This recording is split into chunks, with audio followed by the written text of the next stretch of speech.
Welcome back to the channel, lads and ladies, and welcome once again to the Fletcher class Cowl U.S. Destroyer. And you see that we have a custom camouflage on our cowl right now. And this is going to be an incredible match that you see. By the numbers, we are just going to do some serious damage to the enemy in a mix between doing what the Fletcher does best and, well, getting incredibly lucky. So, here we are launching our torpedoes early, as I prefer to do. And, by the way, before I forget, check out those custom camouflages for the Fletcher class destroyers on live.warthunder. They're looking pretty neat. There's some people making some very nice historical camouflages, as you see on this vehicle today. Vessel? We'll call it a vessel when we're not calling it a vehicle. Anyway, this is a dimly lit, would this be an evening battle? I can't quite tell. I'm not interested in looking at the sun right now. Let's just continue to check out this incredible custom camouflage and look more into the fine details that are available on this vessel. One of the things I've continually noticed about naval vessels, look, this spotter is individually animated. He tilts his head, he moves his spotting scope, he looks a bit over his shoulder as the 127mm dual-purpose cannons fire blasting shockwaves and smoke about his workstation. It makes you wonder, once you get toward things like the rear of this vessel, where you have this island of anti-aircraft gunners, how do they feel about these cannons that can point directly at their faces? It must have been a thrilling experience. Speaking of, as the battle starts to heat up, at this point we're just sort of positioning ourselves, weaving in and out of enemy shots.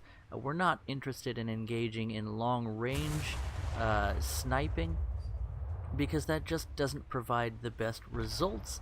The spread on your shots is going to ensure that you deal not the best amounts of damage. It is a good opportunity if you're interested in long-range engagements to practice leading your targets and to use the agility of your vessel to outmaneuver your enemy. But I didn't come here to play Battleship. I came here to get some research done, as our 40 mils are now being controlled directly, or not quite actually. They're opening up on their own. Now you hear us directly controlling the 40 mils, and again, replay bug there. You could see that we got credit for that kill. Our rounds were actually right on target for that light craft, but it looked like they were plunging into the water. So that's just a bit of desynchronization between the replay system and what actually happened in the battle. And I will have to try live recording again now that I'm getting consistent frame rates in the game. I think that'd be quite nice, but at the same time, well, I sort of enjoy this recording method. It works out pretty well for me on a time management scale. Speaking of, let's go ahead and bring up the UI so you guys have a little bit more information about what's going on here. Because this enemy is hiding behind that island, we decided to try using the secondaries, our 40mm Bofors, to open up on him, and we scored a few hits. But again, we're not really interested in fighting enemy destroyers in a head-to-head engagement there, and I'm kind of hoping he peeks around that island in time for my torpedoes to catch up to him. A man can dream. As I mentioned, this is going to be an insane battle. We're going to get 19 kills, so keep watching. A few things to go over tactically as we position ourselves here. In realistic battles, especially in close quarters, the Fletcher is not the most nimble craft, although it is fairly agile for a destroyer, and the main thing that we're counting on is our ability to shred enemies before they can even really target us. So here we are again engaging with that patrol boat, or a patrol boat, definitely a different one than last time, and we knock him out nicely. Something I noticed yesterday and the day before is that 40mm Bofors were dealing almost no damage to enemy vessels. There was a small patch today, and now they seem to be dealing an appropriate amount of damage, as you saw us shredding that poor underaged light craft. And while we were looking around, we've been controlling the secondaries with radar high explosive on the main guns, and they decided to shoot down an aircraft for us. So again, here we are in close quarters. The secondaries work just as well, if not better, than the main guns for taking down light craft, especially since you can adjust your fire and have rounds on target immediately. And meanwhile, my guns continue to target enemy aircraft. We're up to 4 kills, 3 of them light craft, and 1 of them an aircraft that we didn't even need to focus on, because our main guns, as you see, they continue to open up on enemy aircraft. They're tracking their target, they're firing rounds. It's only a matter of time before we get a kill.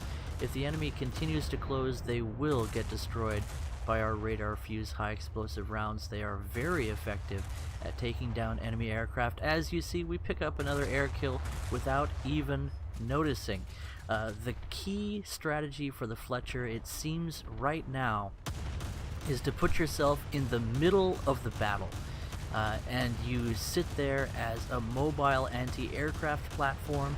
You shred light boats with your secondaries. I might have talked about this in the past, but this is definitely one of those matches that exemplifies that strategy.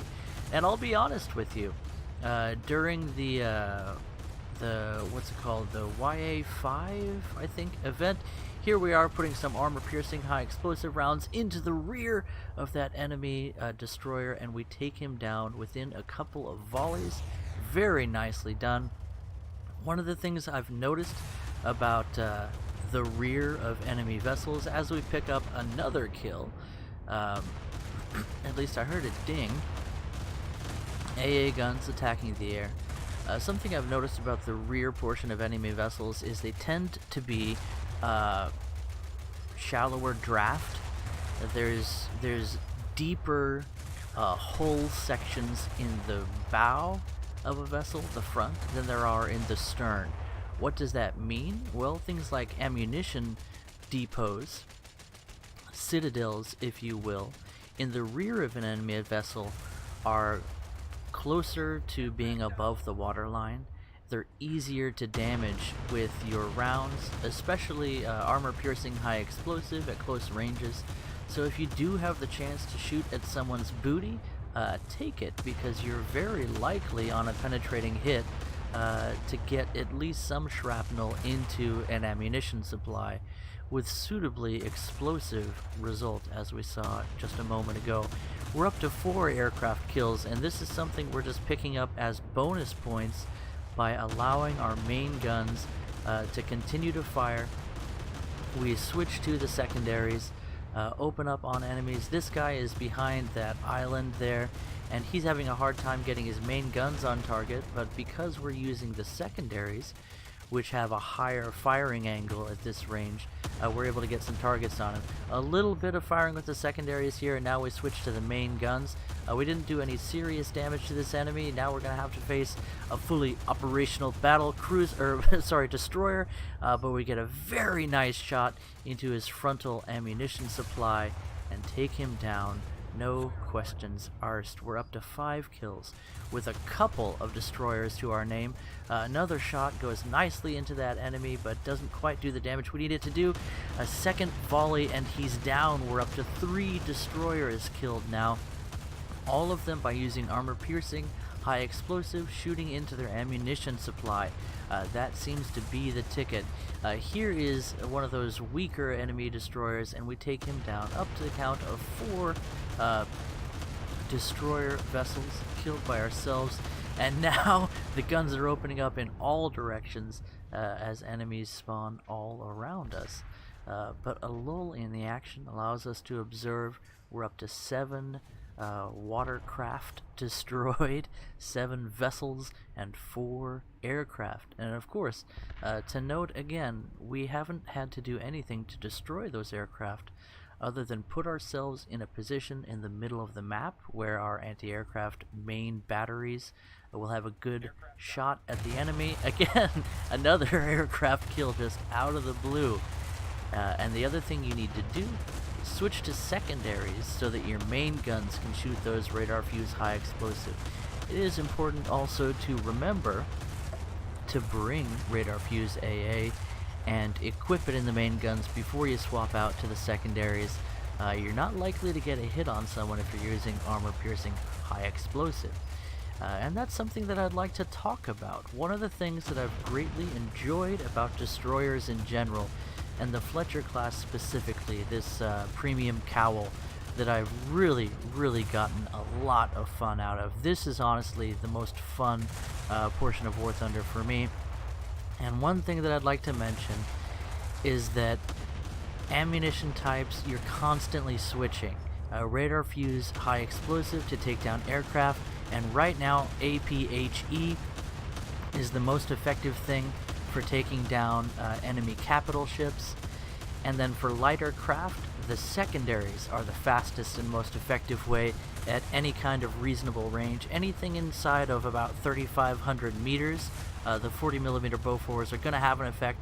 First volley goes into this enemy destroyer. A second volley goes nicely into the areas where we need it to be, but doesn't do the damage we need.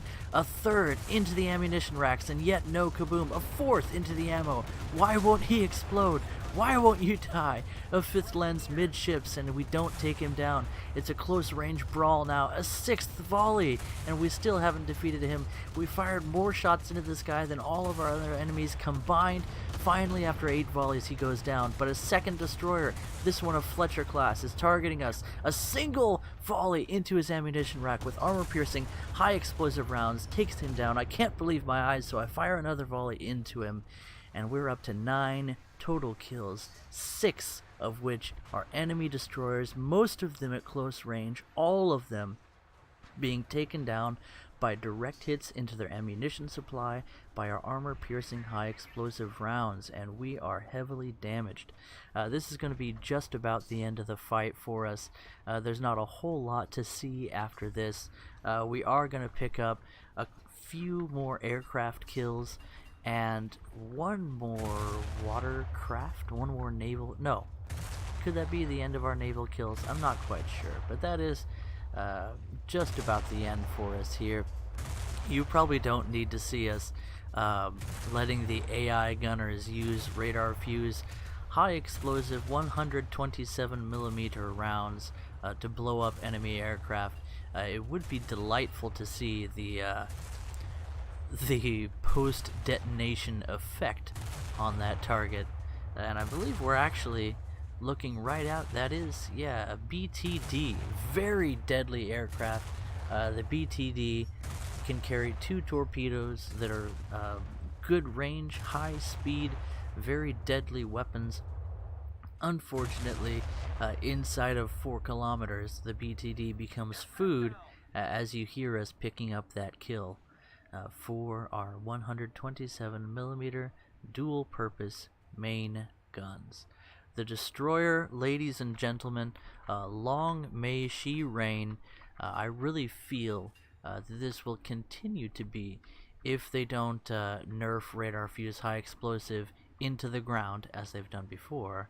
I feel that this will continue to be an extremely useful anti-aircraft platform, which gives it continued utility even into the coming future of higher rank battle craft.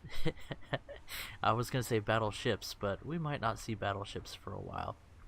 Even so, larger cruisers, even heavy cruisers, battle cruisers, such could be coming to War Thunder, and I feel it will eventually come.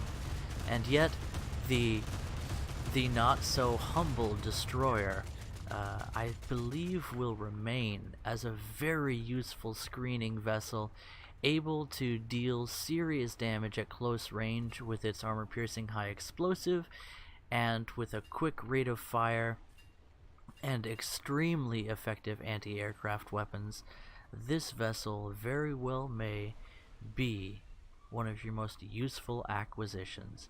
If you're getting into naval and you're having a ton of fun in low ranks, as you do, don't be too sad when you get to those first ranks of destroyers. Eventually you will come to the more effective destroyers that act as a very powerful anti-aircraft platform, and as you saw, can dish out some serious damage to other enemy vessels. If those were cruisers, we still would have been able to deal very effective damage at close range to them. Their amount of armor is insignificant compared to the penetration you can acquire through armor-piercing high explosive rounds. And if you memorize where their ammunition is stowed, which for a quick hint is below the waterline, usually centrally located between their turrets, in the sections where turrets are. So if you look at our ammo rack, there's those two rear turrets, it's right below them. And then if you look at our frontal ammo rack, it's directly below these two frontal turrets, and we actually took critical damage to our ammunition rack, but we were not carrying the maximum amount of ammunition, and that must have been the only thing that saved us in that encounter. We got lucky there, and that's honestly what it takes sometimes to be able to deal the most damage in those epic matches. But if you learn your enemy and learn your own strengths and use the many tools that are available to you, and the Fletcher class is a Swiss Army knife, American Army knife of multi-utility, as you saw. Things can go well for you indeed. I've said it before and I'll say it again, I'm having more fun in Naval Forces than I've had in any other game mode ever, and it continues to be a varied tactical experience. The very fact that the vessels are not balanced gives you the necessity to find new avenues for destroying said vessels, and those avenues abound. Going into the future for Naval Forces, I really feel that map design is going to play a heavy part, and as larger vessels are introduced, I'm not too terrified of the future. We'll see what it has to offer. Anyway guys, hope you enjoyed this video. It really was an incredible match for me. Now I'll get back to doing daddy things. I hear Tank Baby mewling for assistance in the crib, so I think her nap time is just about done. Catch you guys in the next video. Bye-bye.